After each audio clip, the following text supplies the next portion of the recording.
Hello everyone, Radhe Radhe, नमस्ते। कैसे हो आप सभी? आई होप आप सभी बहुत अच्छे होंगे, स्वस्थ होंगे, मस्त होंगे। Welcome back to the channel Ashi Rashi vlogs में हूँ रुचि। तो दिन है आज संडे, शाम के बज रहे हैं 5:30 और यहाँ पे आप देख रहे होंगे बच्चों ने मिलके रूम की हालत क्या कर रखी है। और साथ ही आज मैं आप लोगों के साथ शेयर करने वाली हूँ मेरा evening routine, 30 minute cleaning evening routine. तो चलिए शुरुआत करते हैं यहाँ पे। तो यहाँ पे कपड़े जो धुले हुए रखे थे ना, तो सारे बच्चों ने नीचे डाल दिए थे क्योंकि मैं फ़ोल्ड नहीं कर पाई थी, मुझे टाइम नहीं लगा था इस वजह से।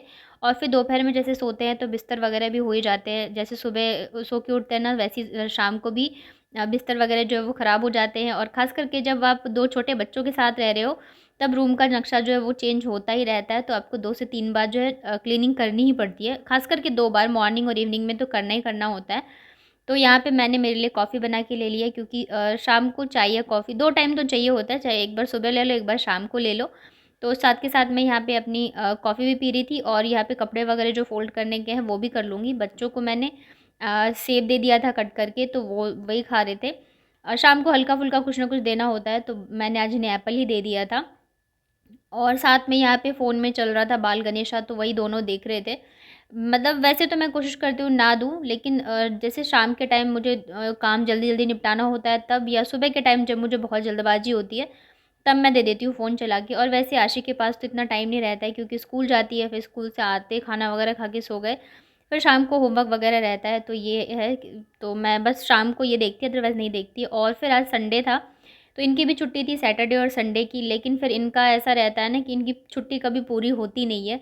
इनके पास फिर कॉल आ गया था दोपहर में कि आना है ऑफ़िस, कुछ अर्जेंट काम आ गया था, तो फिर खाना वगैरह खा के ये 2 बजे तक चले गए थे ऑफ़िस।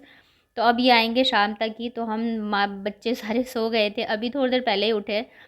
तो यहाँ पे जो मेरे शाम के काम होते हैं ना, बर्तन वगैरह, पानी वगैरह भरना, सारे काम से फ्री होके कॉफ़ी बना के मैं आ जाती हूँ, तब जाके मैं करती हूँ मेरे रूम के काम। तो यहाँ पे देख रहे हैं बिस्तर की हालत बहुत ख़राब कर रखी है इन लोगों ने। मतलब ये लोग खेलते हैं ना, तो बिस्तर को ऐसे पकड़ के उड़ाते रहते हैं। तो क्या होता है ना कि वो पूरी जैसे सेट होती है ना, वो ख़राब हो जाती है। तो अभी मैं पूरा जो बेड है उसे भी सेट करने वाली हूँ। साथ ही यहाँ पे इनके टेडीज़ वगैरह हैं, तो जो मैंने रख दिए जगह पे। और बच्चों ने ना तकिए के, मतलब खेल रहे थे ना दोनों, तो तकिए के कवर वगैरह भी निकाल दिए हैं। तो मतलब उन सबको मैंने यहाँ पे कर दिया सेट। और वैसे तो मुझे बेडशीट चेंज करनी है, लेकिन मैं सोच रही हूँ आज ना करूँ, कल मॉर्निंग में कर दूँगी। वैसे भी अभी नाइट को सोना ही है हम लोगों को, तो इस वजह से मैंने नहीं किया। बट इसे मैं उठा के फिर अच्छे से झाड़ देती हूँ। तो मैंने सोचा ना तकियों को मैं चेयर पे रख देती हूँ ताकि ये गंदे ना हो नीचे रखूँगी तो।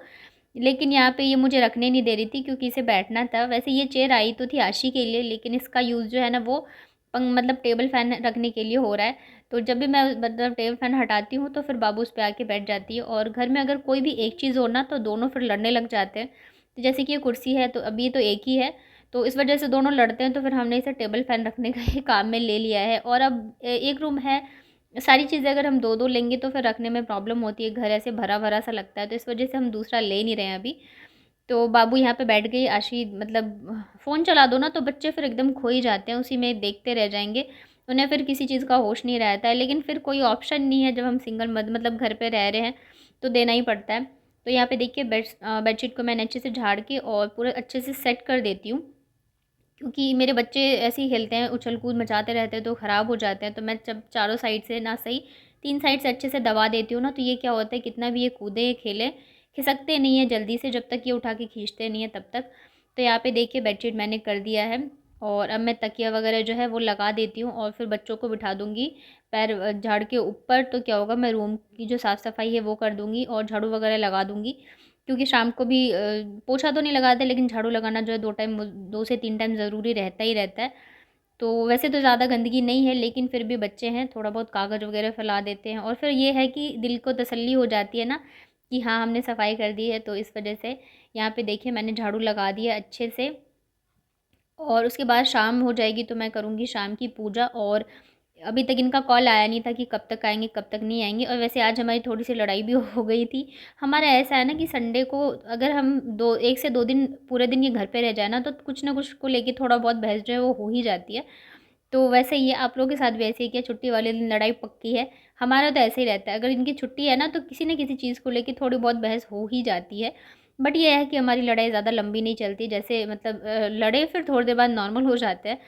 तो यहाँ पे देखिए हाथ पैर धो के फिर मैं आ गई थी शाम की पूजा करने के लिए। तो शाम को मैं मंदिर थोड़ा-सा अपना जो है अच्छे से झाड़ देती हूँ, क्योंकि जैसे सुबह पूजा करते हैं ना, तो दीप वगैरह, धूप वगैरह जलाओ तो उसकी जो जलने के बाद जो गिरती है ना राख, तो वो सब रहता है तो गंदी हो जाती है। तो वैसे तो ये जो टाइल्स का टुकड़ा है मैंने इसी वजह से रखा है ताकि मंदिर ज़्यादा गंदा ना हो। जैसे उसकी अगरबत्ती वगैरह जलाएँ तो सब इसी के ऊपर गिरता है, तो ज़्यादा मुझे करना नहीं पड़ता है। बस मैं इसे उठा के अच्छे से धो देती हूँ तो क्लीन हो जाता है।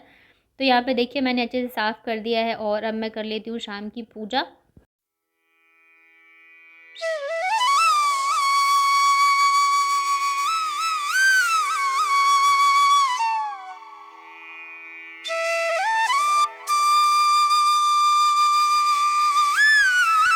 तो इतने में इनका कॉल आ गया था कि ऑफ़िस से निकल चुके हैं और आधे घंटे में घर आ जाएँगे, तो कुछ बना के रखना। और वैसे भी जिस दिन ये जल्दी आ जाते हैं तो शाम के नाश्ते में कुछ न कुछ मैं बनाती हूँ। और अभी क्या है, इनका कुछ दिनों से इनकी तबीयत ठीक नहीं चल रही थी, लगभग 1 हफ़्ते से, तो खाना वगैरह ये ढंग से खा नहीं रहे थे।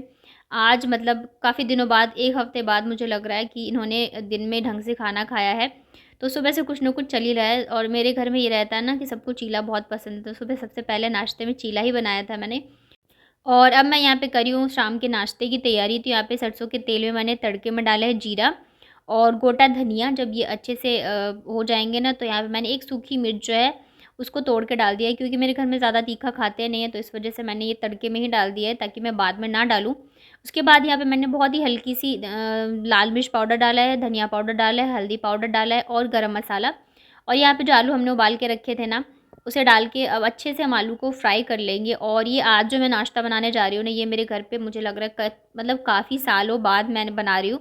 बहुत दिनों से मैंने नहीं बनाया था और ये बहुत जल्दी बन भी जाते हैं, ऐसा नहीं कि बहुत ज़्यादा टाइम लगता है। तो जैसे इनका कॉल आया था, मैंने आलू रख दिए थे बॉयल होने के लिए और अब यहाँ पे फटाफट से मैं इसको आलू को मैंने छौंक लिया है। और जब आलू फ्राई हो गए तो लास्ट में यहाँ पे मैंने डाला है अमचूर पाउडर। थोड़ा-सा खट्टा, तीखा और नमक अच्छा हो ना, तो कुछ कुछ भी चीज़ बनाओ तो खाने में टेस्टी लगते हैं। तो यहाँ पे देखिए आलू जो हमारे अच्छे से फ्राई हो गए, इसे मैंने ठंडा होने के लिए निकाल दिया है और ऊपर से मैंने थोड़ी-सी मूँगफली भून के इसमें मिक्स कर दी है। मूँगफली जब आती है ना, जब हम इसको खाएँगे तो बहुत ही अच्छा इसका टेस्ट लगता है। तो इस वजह से मैंने डाल दिया है और चलिए अब हम बनाना स्टार्ट करते हैं। तो वो मसाले हमारे जो है वो भी ठंडे हो गए हैं। यहाँ पे मैंने दूसरे बर्तन में थोड़ा-सा पानी ले लिया है और अब मैं ब्रेड को ना अच्छे से पानी में डिप कर देती हूँ। मतलब इसको हल्का-हल्का सा ही करना है ताकि ब्रेड जो है वो टूटे ना। और आप चाहे तो इसकी किनारी जो है ना उसको काट सकते हो, लेकिन मैं किनारी के साथ ही बनाती हूँ, क्योंकि जब हम इसको तलते हैं ना तो ये बहुत ज़्यादा क्रिस्पी हो जाते हैं इसकी जो किनारी है, और खाने में बहुत टेस्टी लगते हैं। और मेरे घर में सबको पसंद है, तो इस वजह से मैं किनारी कभी भी नहीं काटती हूँ। आप चाहे तो इस किनारी को कट कर सकते हो।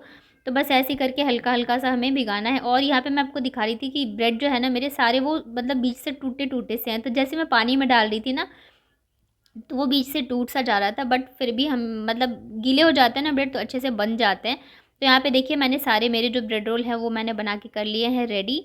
और इधर मेरा तेल जो है अच्छे से गर्म हो चुका है, तो अब इसमें डाल देते हैं हमारे ब्रेड रोल। और बस 2-2 करके यहाँ पे मैं फ्राई कर रही थी। बच्चे जो हैं, मतलब ऐसा होता है ना, जब भी मैं कुछ बनाने लगती हूँ अच्छा सा खाने-पीने का, तो बच्चे चले जाते हैं नीचे और इतने देर से ऊपर ही थे। जैसे ही यहाँ पे मेरे ब्रेड रोल बने, वैसे ही ये दोनों चले गए थे नीचे। तो मैंने कहा चलो कोई बात नहीं, पहले हम लोग ही खा लेंगे। और फिर ये रहता है ना, कोई भी चीज़ बनाओ, बच्चे रहते हैं तो थोड़ा उन्हें ज़्यादा एक्साइटमेंट रहती है। तो लेकिन ये है कि उन्हें अगर नीचे से फिर बुला ले कोई, जैसे भैया या उनके बड़े पापा, तो फिर वो रुकते नहीं है, चाहे मैं कुछ भी बना रही हूँ, कुछ भी कर रही हूँ। तो ये देखिए हमारे यहाँ पे क्रिस्पी-क्रिस्पी, करारे-करारे ब्रेड रोल जो है वो बन के रेडी है। और खाने में इतने ज़्यादा टेस्टी बने थे ना, मूँगफली डाल दो तो बहुत ज़्यादा टेस्टी लगते खाने में। तो यहाँ पे मैं इसे टोमेटो सॉस के साथ खाने वाली हूँ और आप चाहे तो इसे हरी चटनी के साथ भी खा सकते हो। एकदम फटाफट से बनने वाली है रेसिपी।